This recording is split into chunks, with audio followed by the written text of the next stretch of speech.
Hi friends, कैसे हो?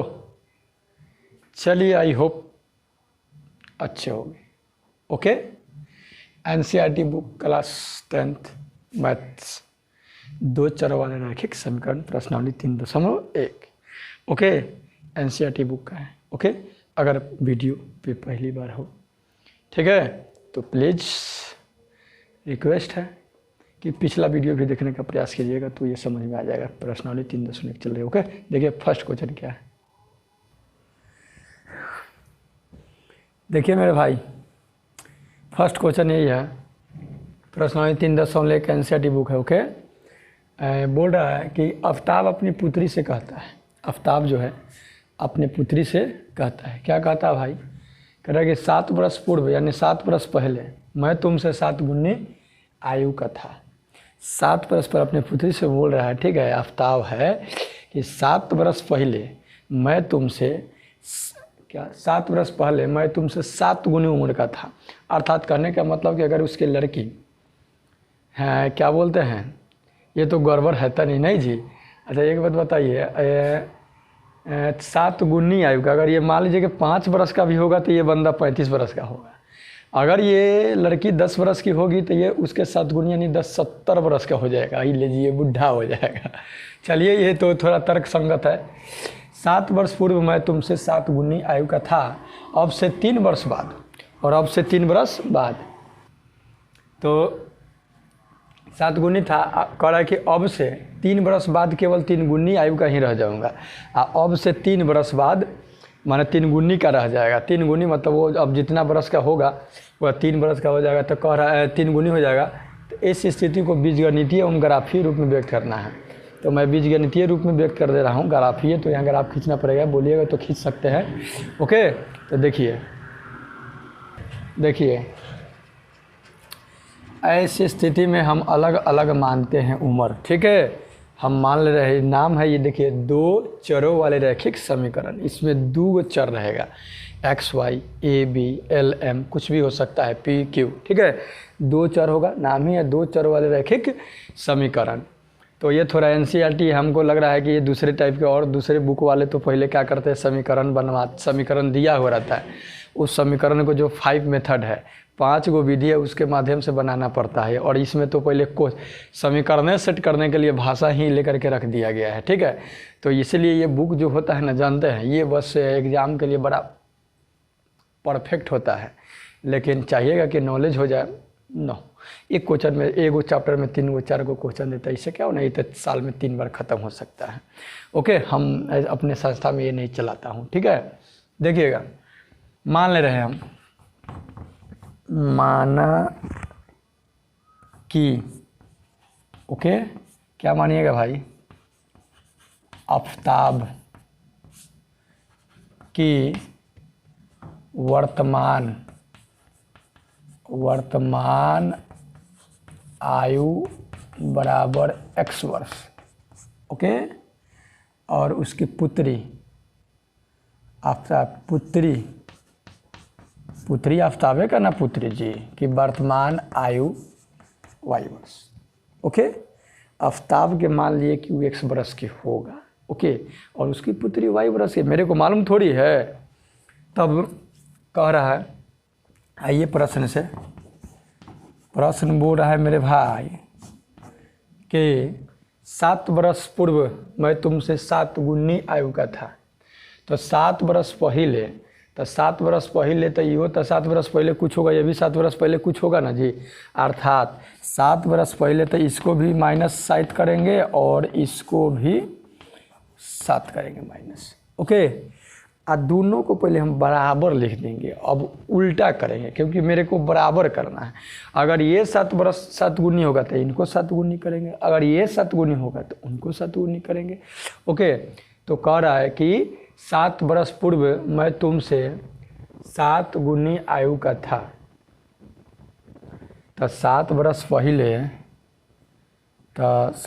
पहले जरा सोचिए, 7 वर्ष पहले तो x - 7 हो गया, तो ये भी आज से लेकिन बोल रहा है, तो इसका आज है, तो इसमें माइनस करने की कोई ज़रूरत नहीं है। 7 वर्ष पहले, तो 7 वर्ष पहले ये x - 7 वर्ष के हो गए, और ये कितना का हो गया जी, वाई है, ठीक। तो ये कह रहा है ये वाला जो है आफ्ताब जो है इनसे 7 वर्ष पहले ये 7 गुनी थे, तो इनको हम क्या करेंगे 7 गुनी करेंगे, ओके, क्योंकि बराबर हमको करना है।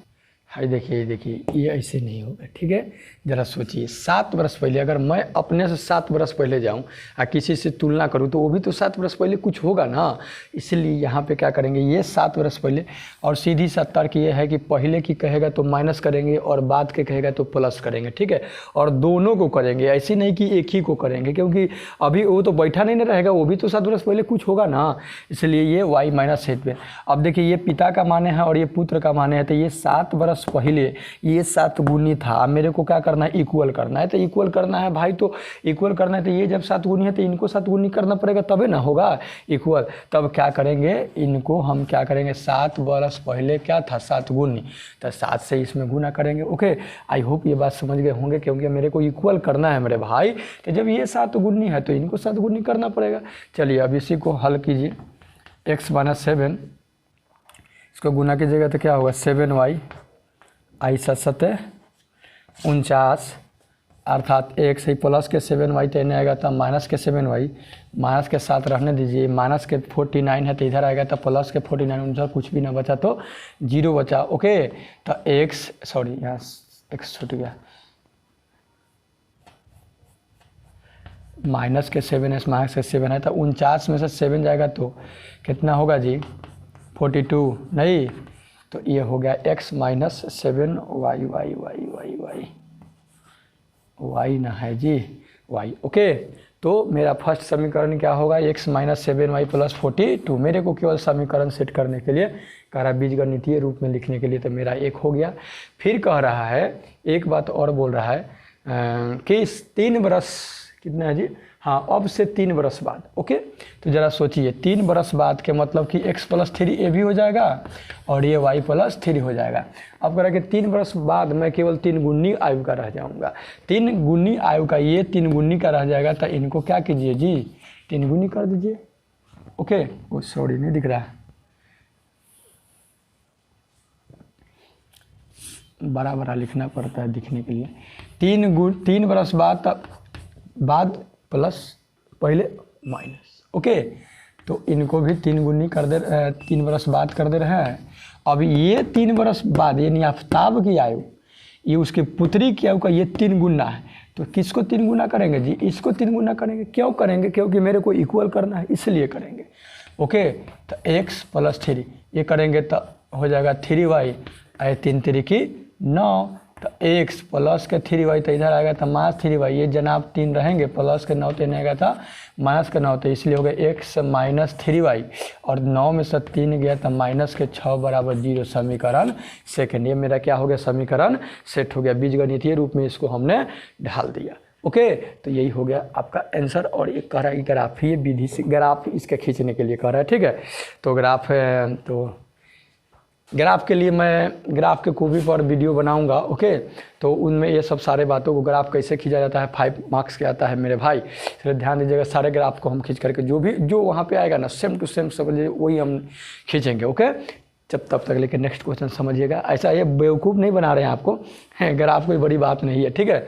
चलिए देखिए सेकेंड क्वेश्चन देख रहे हैं, ओके। रिक्वेस्ट है, एक और रिक्वेस्ट है मेरे भाई, इसका चाहिए तो स्क्रीनशॉट ले सकते हैं आप, ठीक है, फायदा में रहिएगा। चलिए ठीक है, ओके। देखिए सेकंड क्वेश्चन क्या कर रहा है। ये जी जनाब सेकंड क्वेश्चन है, क्रिकेट टीम के एक कोच ने, क्रिकेट टीम का एक कोच है 3900 रुपया में 3 गो बाला यानी बैट के हिंदी बाला होता है, तथा 6 गो बॉल यानी गेंदे खरीदी। 3 गो बाला 6 गो बैट मिला के कितना में खरीदा है 3900 रुपया में। बाद में उसने एक और बाला तथा उसी प्रकार की 2 गेंदे 1300 रुपये में खरीदी। अब बाद में एगो और बाला खरीदा, एक और बाला आ 3 गो हाँ उसी प्रकार के 2 गो गेंदा कितना में खरीदा 1300 रुपये में।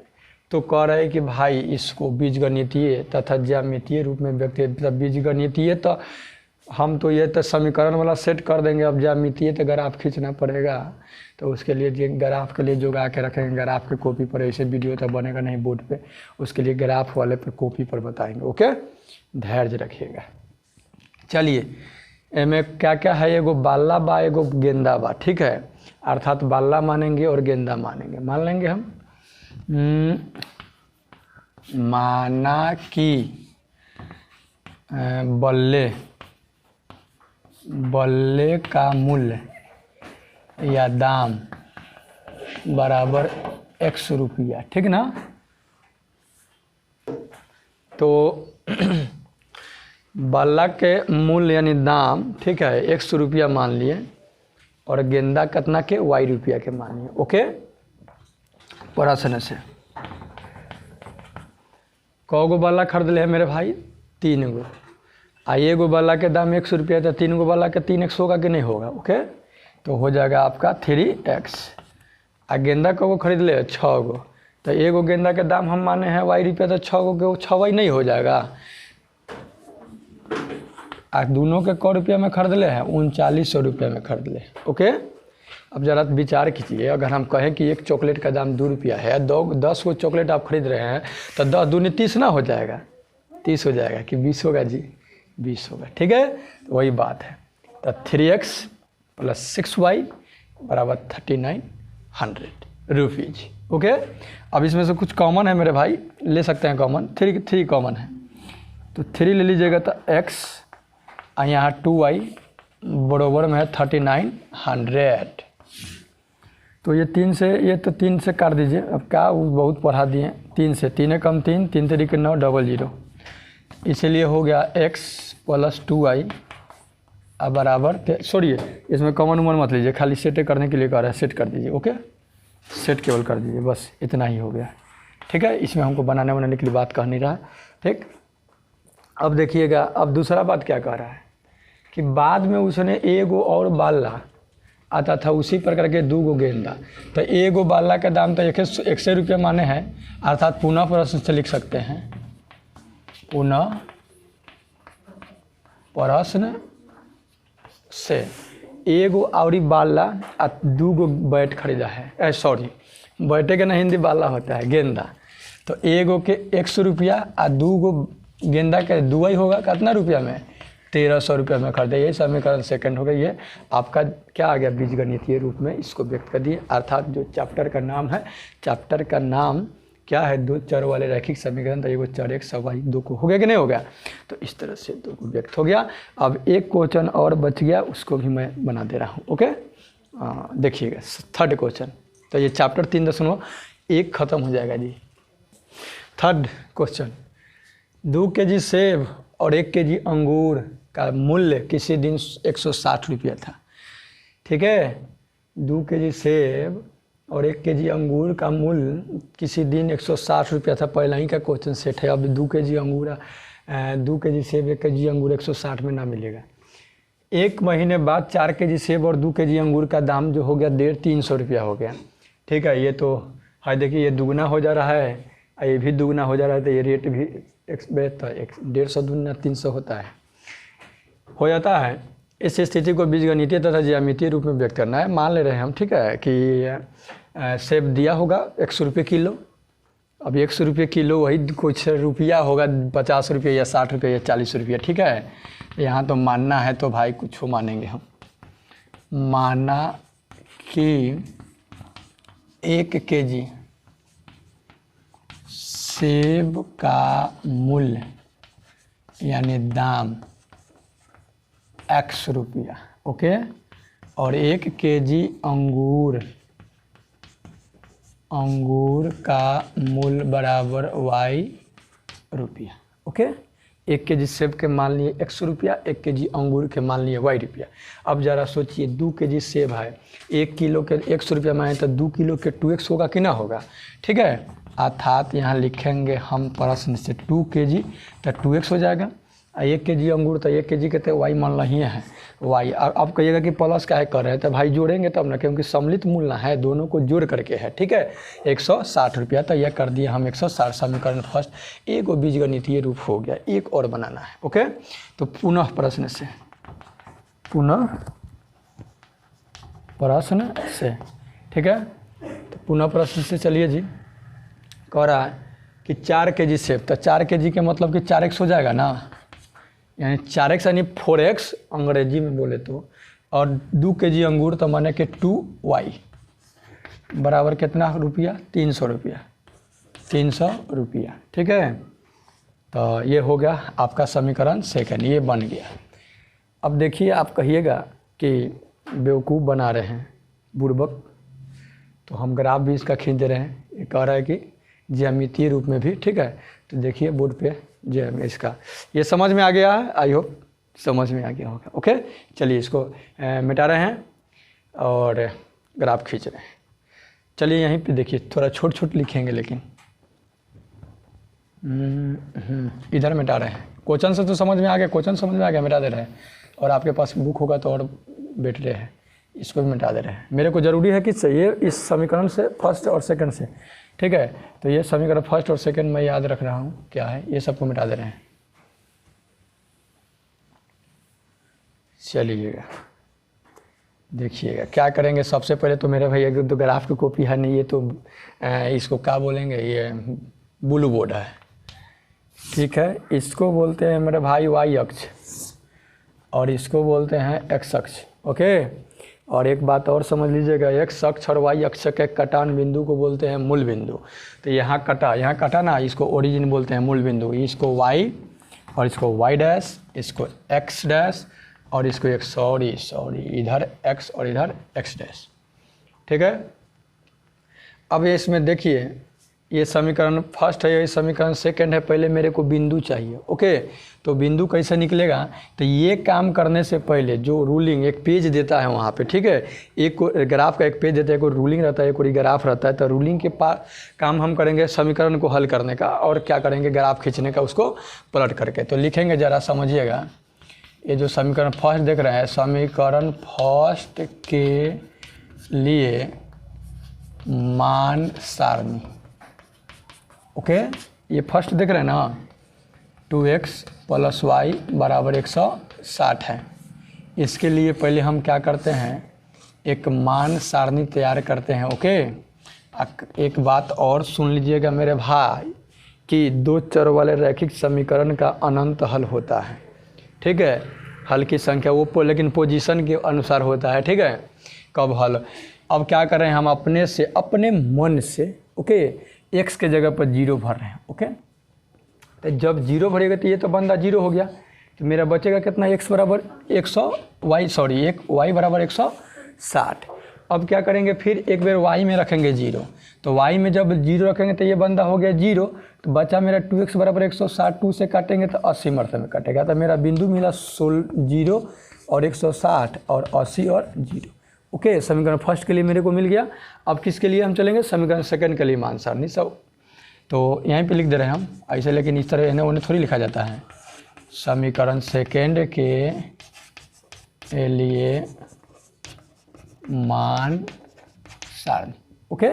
सेकंड के लिए, ये सेकंड है ना, ये बनाएंगे मान सारणी एक्स वाई। एक्स में रखेंगे 0, इसमें रखेंगे 0, तो ये बंदा 0, किसी भी अंक में 0 से गुना हो जाता है 0, ये समझ, जिसको भूल जाइए, ओके। ये 0 हो गया। ये 2 से काटिएगा 300 को तो कितना हो जाएगा, 150, ओके। इसका काम खत्म। अब क्या करेंगे, इसमें 0 रखेंगे तो ये हो जाएगा 0, ये हो गया 0। 4x बराबर 360, तो x बराबर 360 को 4 से भी डिवाइड कीजिएगा तो कितना आएगा जी, 4 7 28 और 4 5 20, यानी 75 मरतबे कर जाएगा। नहीं, ये देखिए ना, 4 7 28 2 0 4 5 20, 75 अर्थात 300 रुपये हो जाएगा। तो मेरा ये बिंदु बना 0 और 150, ठीक है। और ये 75 और 0। अब क्या करेंगे, थोड़ा आंकड़ा ये बड़ा बड़ा है इसलिए हम 10 ले लेंगे, या हाँ 10 चलेगा, 5 भी चलेगा, 10 ले रहे हैं। ये 10 20 30 40 ना होगा, 10 20 से ना चलेगा काम, 20 चल रहे हैं, 20 40 60 80, एक एकल बराबर, ठीक है। 80 है ये 100 120, ठीक है। 160 तक ले है। तो ज़्यादा चलना ना पड़ेगा, 30-30 ले रहे हैं, 30-30 का अंतर ले रहे हैं। ओके, ये तो अपने ऊपर डिपेंड करता है, एक एकल बराबर कितना उसमें ग्राफ में जो रहता है एक एकल रहता है, इकाई रहता है। ओके, इसको 30 ले रहे हैं, 30, 60, 90, 120, 100 कितना हो जाएगा जी, 50, 30, 3 दूनी 6, 3 दूनी 3, 3 5 15, 3 6 18। ठीक है, अब वो वाला ठीक है। ये सब आंकड़ा जो है प्लस में आया है तो हम बस इधर का फेर में पढ़ेंगे, इधर के फेर में ना पढ़ेंगे।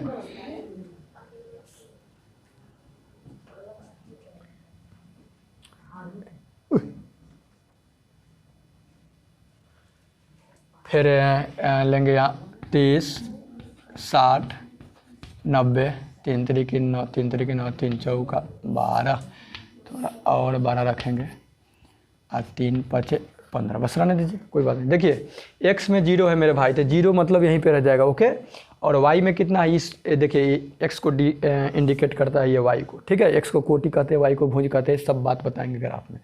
तो 0 160, तो 160 या 0 तो यहीं पर रह जाएगा, 160 y में। थोड़ा और जाइए, 30, 3 5 3 6 18, 160 मान लीजिए कि यहाँ है। ठीक है, वो बिंदु क्या है, यहाँ पे है। दूसरा है x में 80 है, x में 80 कहाँ जाएंगे, ये 90 के थोड़ा करीब रहेगा। ठीक है, 90 के थोड़ा करीब रहेगा, तो ये बिंदु और ये बिंदु को हम क्या करेंगे, मिलाएंगे। ओके, ये बिंदु आपका क्या हो जाएगा, मिल जाएगा। स्केल रख करके हम इस बिंदु को मिला देंगे। इसी पर ये समीकरण फर्स्ट को हम क्या करते हैं, लिख देते हैं। इससे इनका काम खत्म है, हटा दे रहे हैं। ओके, और दूसरा क्या बिंदु है, x में 0 है, y में क्या है 150 है। x में 0 यहीं पर आ जाएगा, y में 150 कहाँ जाएगा जी, यहाँ जाएगा। ओके, और दूसरा x में 75 है और y में कितना है, x में 75 तो 60, ये तो 90, थोड़ा माने ये 60 और थोड़ा आगे बढ़ेगा। ठीक है, अर्थात ये कटेगा। और ये ग्राफ मेरे भाई ये कटा नहीं, ये ग्राफ जो हो गया आपका समांतर हो गया। ये ग्राफ कैसा हुआ, समांतर हुआ, इसका कोई हल नहीं होगा। ठीक है, ये समांतर हो गया, ये कहीं कटिए नहीं रहे तो हल होगा क्या, ये सब बात ग्राफ में बताएंगे। तब तक के लिए take care and goodbye. Okay.